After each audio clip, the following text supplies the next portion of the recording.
कुणाल जी, आपको, मेरे दोनों को पैनलिस्ट को और आपके चैनल के सभी प्यारे प्यारे दर्शकों को भारतीय जनता पार्टी की तरफ से मेरा यानी डॉक्टर आशीष का प्यार भरा नमस्कार। कुणाल जी, हम लोगों को आपकी डिबेट के माध्यम से और आपके सभी दर्शकों को समझना पड़ेगा कि दो शब्द होते हैं, एक होता है वादा और एक होता है दावा। वादा अक्सर टूट जाया करता है, दावे के तथ्य होते हैं, प्रमाण होते हैं। Bharatiya Janata party ruled states दावा कर रही हैं कि हमने ये किया, जबकि बाकी ऑपोजिशन पार्टीज वादा कर रही हैं। दोनों में अभी आपने एक सवाल किया कि भाई पॉलिटिकल विल अगर होती तो सुप्रीम कोर्ट के कहने के बाद इसके लिए एक समिति का गठन हो गया होता, एक फैसला हो गया होता।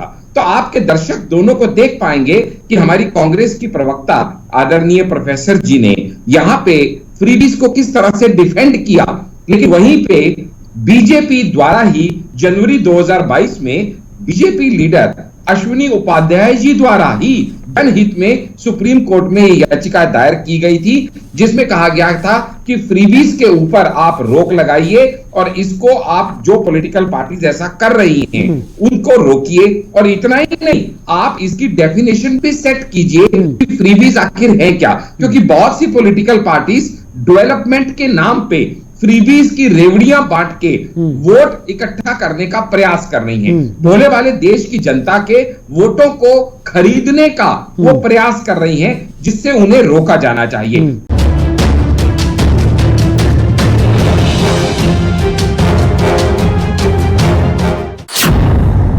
क्योंकि उनके पास पिछले 70 साल में किए गए उनके कामों का कोई ब्यौरा तो है नहीं, क्योंकि वो ये बता नहीं सकते कि आखिर जो पिछले 70 साल में उन्होंने किया उससे कहीं ज्यादा मोदी जी ने पिछले 9 साल में कैसे कर लिया। एम्स की संख्या 8 से बढ़ के 23 कैसे हो गई, तो वो ये बता नहीं सकते। 50 करोड़ लोगों को आयुष्मान भारत में फ्री ट्रीटमेंट 5 लाख का कैसे मिल रहा है, वो नहीं दे पाए। जो हम अब दे रहे हैं इसका उनके पास जवाब नहीं है। अगर हम वंदे भारत ट्रेन की बात करें तो 18 से ज्यादा वंदे भारत ट्रेन शुरू हो चुकी है। अगर हम एयरपोर्ट की बात करें तो वो 74 से बढ़ के 148 हो गए हैं। कहने का अर्थ क्या है, जब लाल बत्ती पे आपको कोई भिखारी मिलता है तो आप दो में से एक काम कर सकते हैं, या तो आप उसको भीख दे दीजिए और सदा के लिए भिखारी बना रहने के लिए छोड़ दीजिए। प्रोफेसर शिल्पा जी, आप उसको आत्मनिर्भर बनाइए। ठीक है प्रोफेसर शिल्पा जी, सीधा सवाल है कि अगर आपके कामों में अब तक दम होता तो शायद आप ये तमाम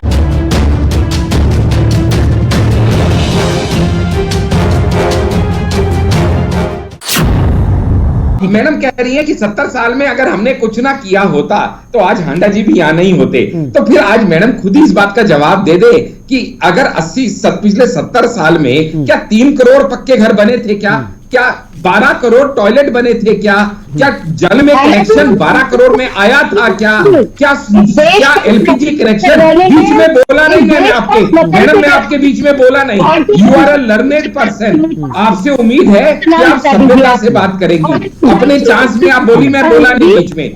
क्या 27 करोड़ मुद्रा लोन फीमेल्स को दिए गए थे, क्या मैटरनिटी लीव 12 वीक से 26 वीक की गई थी, क्या एक कॉलेज हर 2 दिन में खोला गया था, क्या मेडिकल कॉलेज 387 से 693 हुए थे, क्या खुद बता देना, क्या IIM 7 नए। चलिए अब देखने वाली बात है कि सुप्रीम कोर्ट की तरफ से जो वेलफेयर स्कीम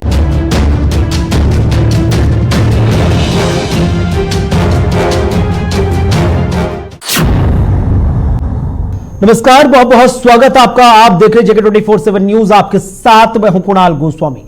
तो 5 राज्यों में विधानसभा चुनावों से ठीक पहले देश की सर्वोच्च अदालत यानी कि सुप्रीम कोर्ट ने रेवड़ी कल्चर के खिलाफ कड़ा रुख अख्तियार कर लिया है।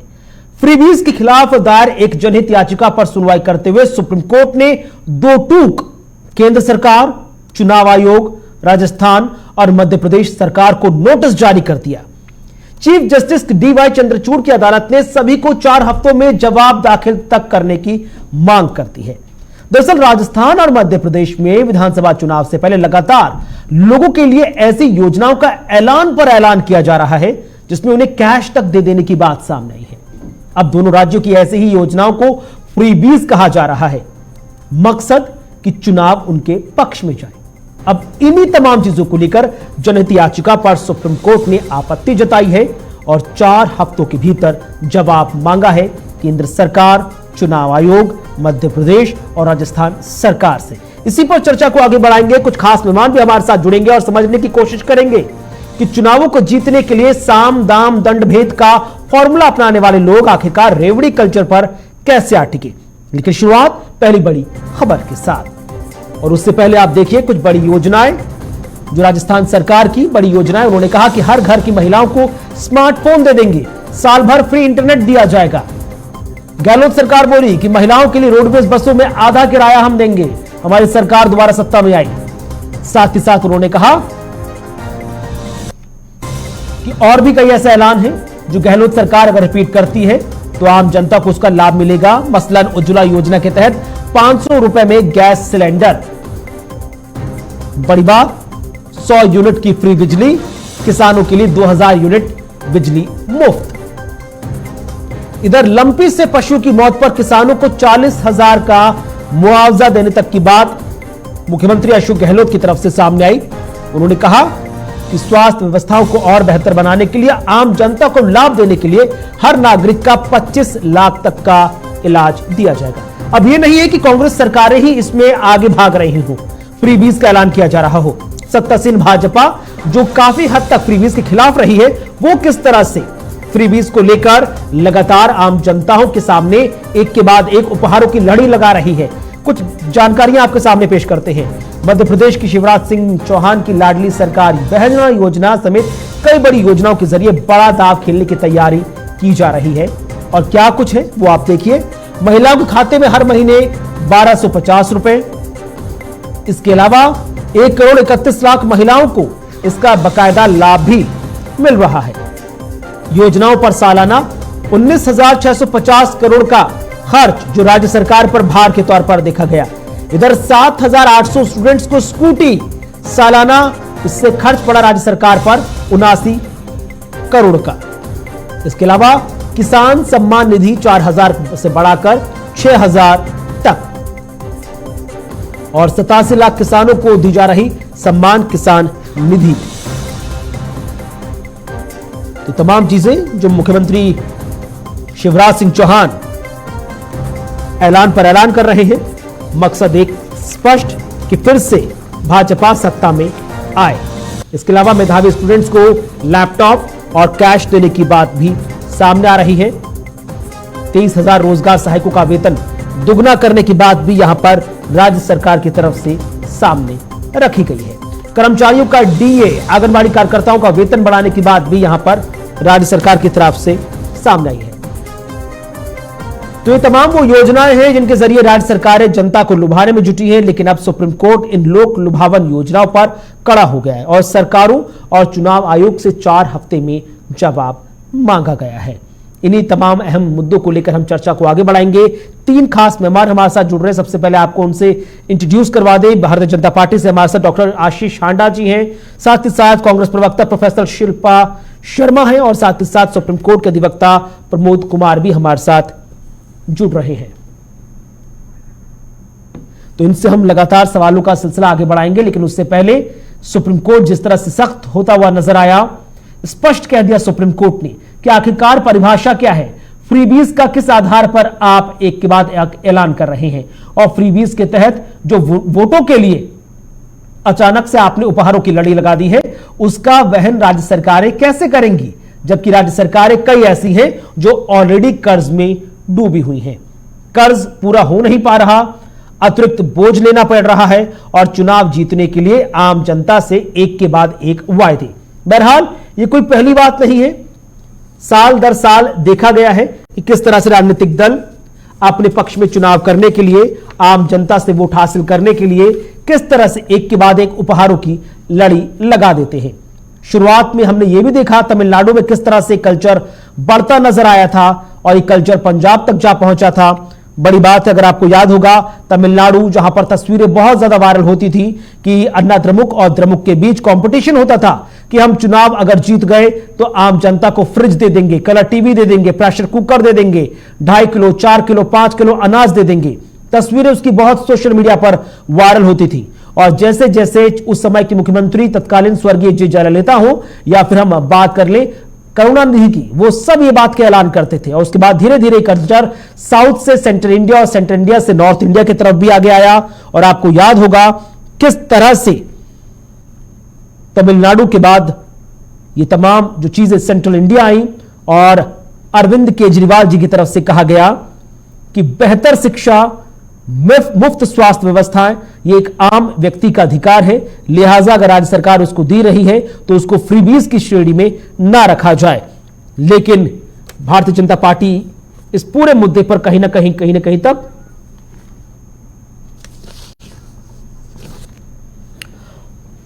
और इसी पर फिलहाल हमारे साथ भारतीय जनता पार्टी से प्रवक्ता डॉक्टर आशीष हांडा जुड़े हुए हैं और साथ ही साथ अधिवक्ता है सुप्रीम कोर्ट के प्रमोद कुमार जी। बहुत बहुत स्वागत, बहुत बहुत शुक्रिया आपका। थोड़ी देर में हमारे साथ कांग्रेस प्रवक्ता भी जुड़ेंगी। प्रमोद जी, शुरुआत में आप ही से करूंगा क्योंकि वो वक्त याद है जब जनवरी 2022 का समय था और अश्विनी उपाध्याय जी ने एक पिटीशन रखी थी कि आखिरकार ये डिसाइड किया जाए कि किस हिसाब से राज्य सरकारें ऐलान पर ऐलान कर रही हैं, मुफ्त की घोषणाओं को आम जनता के बीच रखा जा रहा है और मकसद स्पष्ट है कि चुनाव के दौरान मतदाता उनके पक्ष में मतदान करें। 2022 से 2023 का समय चल रहा है और 5 राज्यों के चुनाव हम सबके सामने खड़े हैं और सुप्रीम कोर्ट अभी तक यह पूछ रहा है उन तमाम बड़े बड़े ऑर्गेनाइजेशन से, चाहे स्टेट गवर्नमेंट हो, स्टेट गवर्नमेंट्स हो, चाहे इलेक्शन कमीशन हो, चाहे नीति आयोग हो, इन सबसे कि आखिरकार आप डिफाइन क्यों नहीं कर पा रहे कि वेलफेयर स्कीम्स क्या हैं और फ्रीबीज क्या हैं। उसी आधार पर एक पॉलिसी बनाई जाए, नियम कायदे बनाए जाएं और उसी हिसाब से फिर ऐलान कर दिया जाए। इतना कंफ्यूजन सर किस बात का?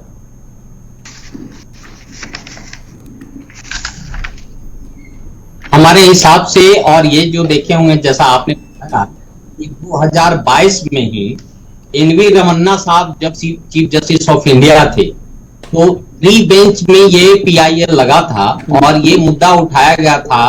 जो अश्विनी उपाध्याय साहब जो एडवोकेट भी हैं और बीजेपी का नेता भी हैं, उन्होंने ये बिल्कुल बाजी उठाया था कि जो फ्री वेज है, जो फ्री की रेवड़ियां हैं, जो हर जो पॉलिटिकल पार्टी है वो जनता के सामने ऐसे ही बढ़ा चढ़ा करके प्रस्तुत करता है और कुल मिलाकर के दोनों स्तर पे इसमें जनता का नुकसान होता है।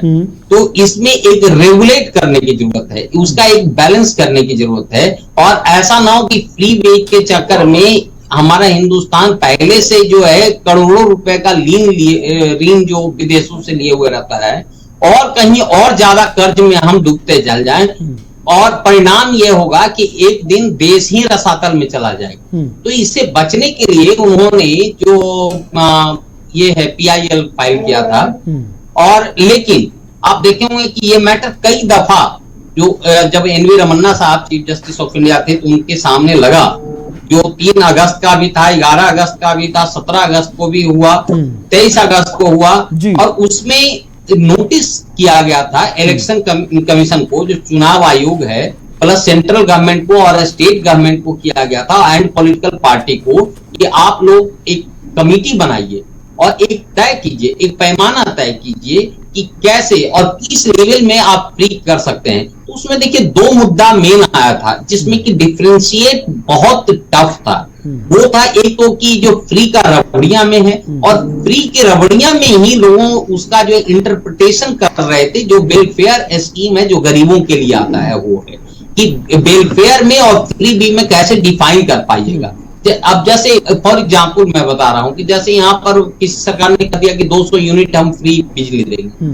अब सवाल यह है कि फ्री किसको आप दे रहे हैं, या आप फ्री बस में दे रहे हैं या फ्री खाना दे रहे हैं। तो एक तरह से आप यदि देखेगा तो इसका बर्डन तो स्टेट पे पड़ रहा है।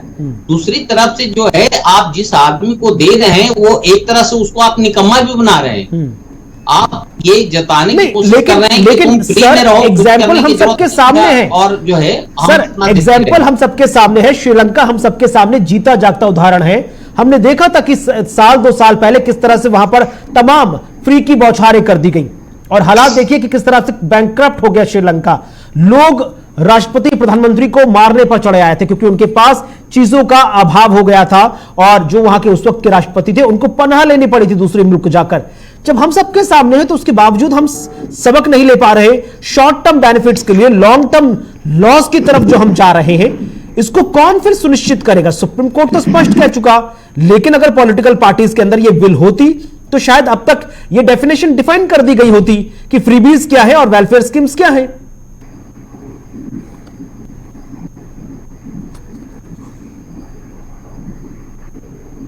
जी देखिए, श्रीलंका में और जो आप सही बताए कि और अन्य देशों में और इवन जो है वेस्टर्न कंट्री में जो फ्री वीज के नाम पे जो है वो एक तो समझिए कि जो स्टेट है, जो राज्य है, वो एक तरह से ऋण में दबा हुआ जा रहा है और उसका विकास जो है बिल्कुल रुक गया है। तो मैं नहीं समझता हूं कि हमारा देश भी उसी को फॉलो अप करे। देखिए, इसमें दो राय नहीं है कि वेलफेयर का होना चाहिए, लेकिन अब ये निश्चित कैसे होगा, या अभी जैसे एक कंपटीशन हो गया है फ्री का रेवड़ियां बांटने में जो पॉलिटिकल पार्टियों में, उनका बस चलेगा तो वो तो कहेंगे कि हम चांद भी तुम्हारे घर पे ला करके दे देते हैं। तो इसको रेगुलेट करने का, इसको बिल्कुल बैलेंस में करने की जरूरत है और ये जिम्मेदारी देश की बनती है कि इसको करें। अदरवाइज निश्चित रूप से कि एक बार अपने फायदे के चक्कर में पॉलिटिकल पार्टी जो है इसको, देश को बर्बाद कर देंगे। ठीक है, कांग्रेस नेता हमारे साथ जुड़ी है प्रोफेसर शिल्पी शर्मा।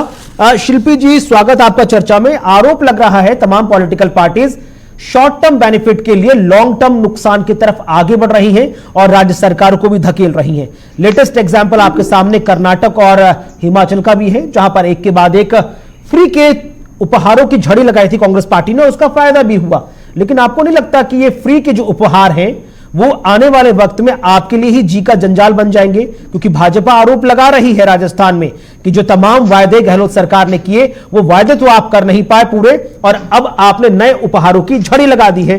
देखिए, पूरा चिट्ठा है मेरे सामने जो गहलोत जी ने अभी आम जनता के सामने रख दिया कि हमारी सरकार अगर दोबारा सत्ता में आ गई तो हम लंपी वायरस के मैटर पर ये कर देंगे, महिलाओं को फ्री सिलेंडर दे देंगे, फ्री बिजली दे देंगे, हम ये कर देंगे, वो कर देंगे। इतना पैसा, अथाह पैसा कहां से आएगा जब पिछली जो योजनाएं वो अधर में लटकी पड़ी हैं, उसका बेनिफिट नहीं मिल पा रहा आम जनता को, तो नई चीजें कैसे?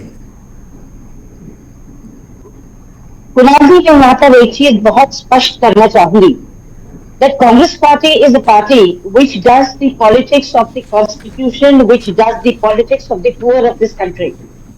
अंत्योदय में आज भी हमारे बहुत से ऐसे परिवार हैं जो आज भी अंत्योदय में हैं, बहुत से ऐसे परिवार हैं जो बिलो पॉवर्टी लाइन हैं, and it is clearly mentioned in the directive principles of state policy in the constitution that the foremost duty of an elected government in the biggest democracy of the world, सबसे बड़ी जो उनकी जिम्मेदारी होती है वो है कि आप जनता का वेलफेयर देखें, राइट?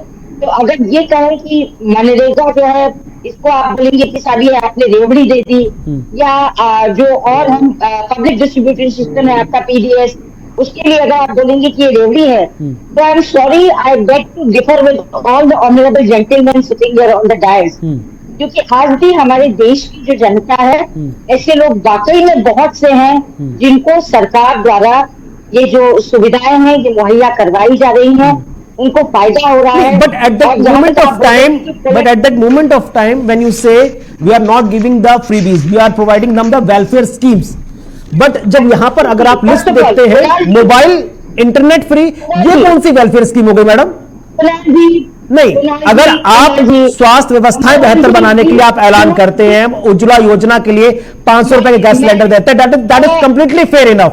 बट व्हेन यू से कि हम फ्री का मोबाइल दे देंगे, फ्री इंटरनेट दे देंगे, ये कहां से वेलफेयर स्कीम्स हो गई? इसके बिना क्या जीवन नहीं चल पाएगा?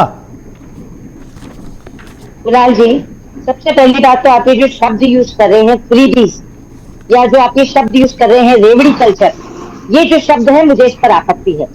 आप प्लीज संविधान में जाइए, the directive principles of state policy जो है they clearly ensure that India is going to be a welfare state.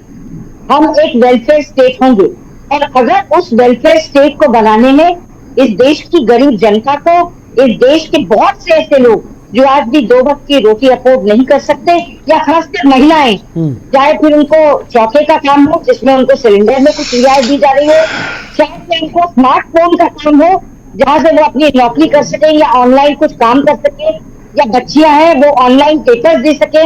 ये पाया गया कोविड के टाइम में कि बच्चियों को स्मार्टफोन नहीं चलाना आ रहा था और वो अपने पेपर नहीं दे पा रही थी। या फिर ये हो कि आप उनको साइकिल खरीदने में या मोटरसाइकिल खरीदने में कुछ रियायत देंगे महिलाओं को, तो मैं नहीं समझती कि आप इसको बोलेंगे कि सर जी आप उनकी आदतें खराब कर रहे हैं और ये कर रहे हैं। See ultimately we as women या जो भी वुमेन एम्पावरमेंट की बात समझ में आती है, विमेन एम्प्लीफिकेशन की बात भी समझ में आती है मैडम, लेकिन इसके लिए फिर राज्य सरकार को फिर सोर्सेज ऑफ इनकम भी तो बढ़ाने पड़ेंगे। ऐसा ना हो कि ये जो तमाम वेलफेयर स्कीम के नाम पर जो तमाम चीजें चुनावों से पहले एकदम झड़ी लगा दी गई है, उसका जो बोझ है वो आम व्यक्ति पर इनकम टैक्स के तौर पर पड़ जाए, उसके ऊपर टैक्स। ठीक है, डॉक्टर आशीष आंडा हमारे साथ जुड़े हुए। डॉक्टर आशीष आंडा जी, बीजेपी भी पीछे नहीं है ना, लंबी चौड़ी लिस्ट है बीजेपी की। शिवराज सिंह चौहान जी दोबारा चौथी बार सत्ता में आने के लिए झड़ियां लगा चुके हैं, वो भी महिलाओं को लाड़ी लक्ष्मी के नाम पर डबल और फिर जो तमाम कर्मचारी उनको भी डबल सैलरी की बात कहते नजर आ रहे हैं। कह रहे भविष्य में बहुत कुछ ऐसे है। ऐसे कैसे चलेगा सर?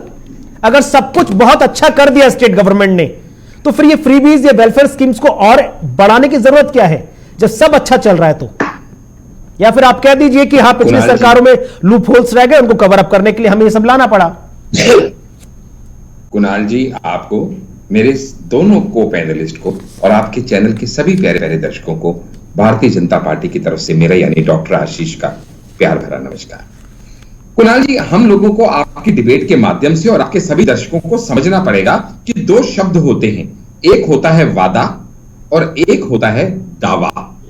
वादा अक्सर टूट जाया करता है, दावे के तथ्य होते हैं, प्रमाण होते हैं। Bharatiya Janata party ruled states दावा कर रही हैं कि हमने ये किया, जबकि बाकी ऑपोजिशन पार्टीज वादा कर रही हैं।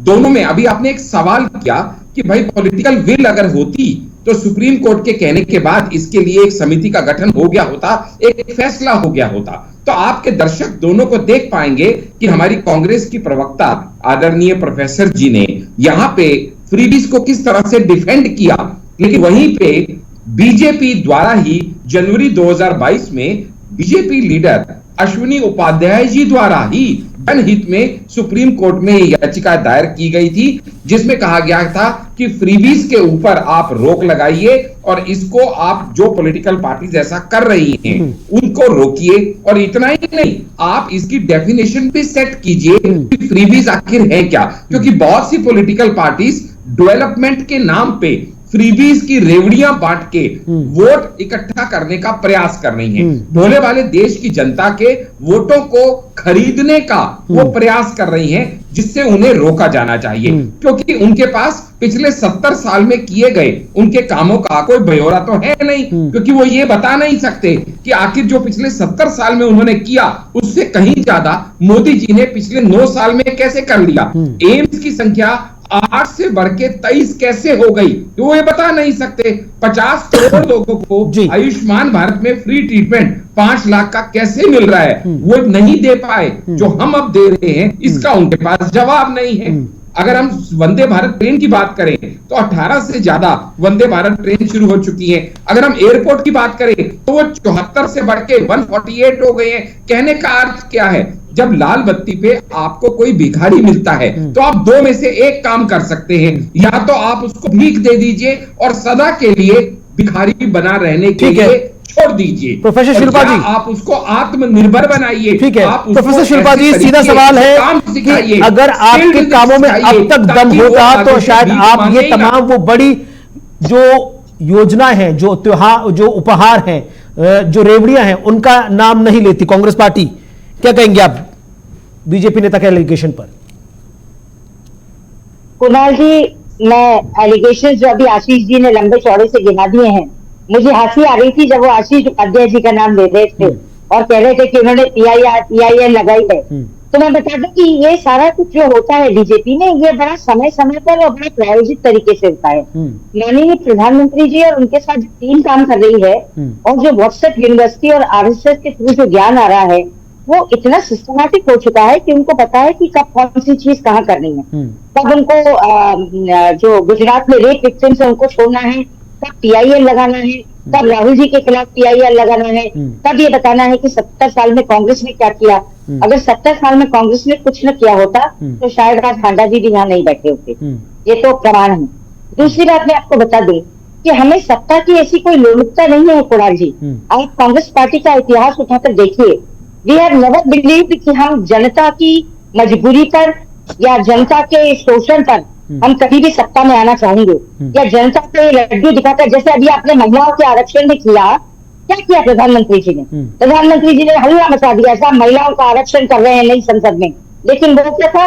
वो एक मोतीचूर का लड्डू था जो अभी 2029 भी में अतिशयोक्ति नहीं होगी, मुझे नहीं पता कि 2029 में आएगा भी कि नहीं आएगा, लेकिन हल्ला ऐसा कर दिया है कि जो कुछ किया वो माननीय नहीं किया।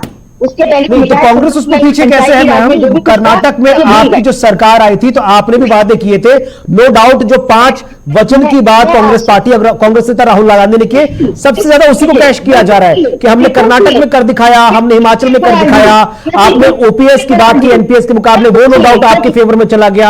अब वही चीजें तो आगे आ रही है, वही चीजें तो राजस्थान में आ रही है, वही चीजें छत्तीसगढ़ में आ रही है, और उसी चीजों को लेकर कमलनाथ जी मध्य प्रदेश में जगह जगह जा रहे हैं।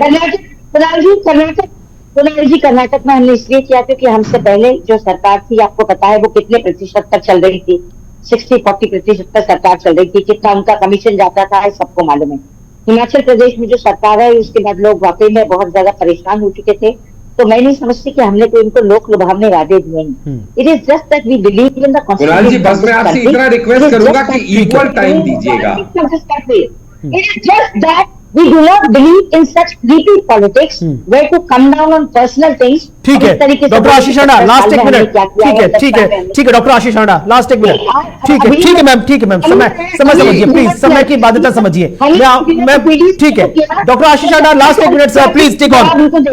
ठीक है, आप इनको तो चुप, प्रोफेसर मैडम को चुप कराएं। मैम शांत है। मैडम कह रही है कि 70 साल में अगर हमने कुछ ना किया होता तो आज हांडा जी भी यहाँ नहीं होते। तो फिर आज मैडम खुद ही इस बात का जवाब दे दे कि अगर पिछले 70 साल में क्या 3 करोड़ पक्के घर बने थे, क्या 12 करोड़ टॉयलेट बने थे, क्या जल में कनेक्शन 12 करोड़ में आया था, क्या एलपीजी कनेक्शन? बीच में बोला नहीं मैंने आपके, मैडम मैं आपके बीच में बोला नहीं। You are a learned person, आपसे उम्मीद है कि आप सभ्यता से बात करेंगी। अपने चांस में आप बोली, मैं बोला नहीं बीच में। क्या 27 करोड़ मुद्रा लोन फीमेल्स को दिए गए थे? क्या मैटरनिटी लीव 12 वीक से 26 वीक की गई थी? क्या एक कॉलेज हर 2 दिन में खोला गया था? क्या मेडिकल कॉलेज 387 से 693 हुए थे? क्या खुद बता देना। क्या IIM चलिए अब देखने वाली बात होगी सुप्रीम कोर्ट की तरफ से जो वेलफेयर स्कीम ऑफ रिलीज के बीच परिभाषा तय करने की जिम्मेदारी राज्य सरकार और इलेक्शन कमीशन को दी गई है, और साथ ही साथ केंद्र सरकार को उस पर क्या कुछ निर्णय निकलकर सामने आएगा, आने वाले वक्त में किस तरह से तमाम मुद्दों को लेकर आम जनता को भी जागरूक किया जाएगा कि जो शुरुआत में जो बहुत चीजें बहुत अच्छी लग रही हैं, आने वाले वक्त में आप की जेब के ऊपर वो भारी एक कुठाराघात की तरह पर नजर आएंगे। बहुत बहुत शुक्रिया आप तीनों खास मेहमानों को हमारे साथ इस चर्चा में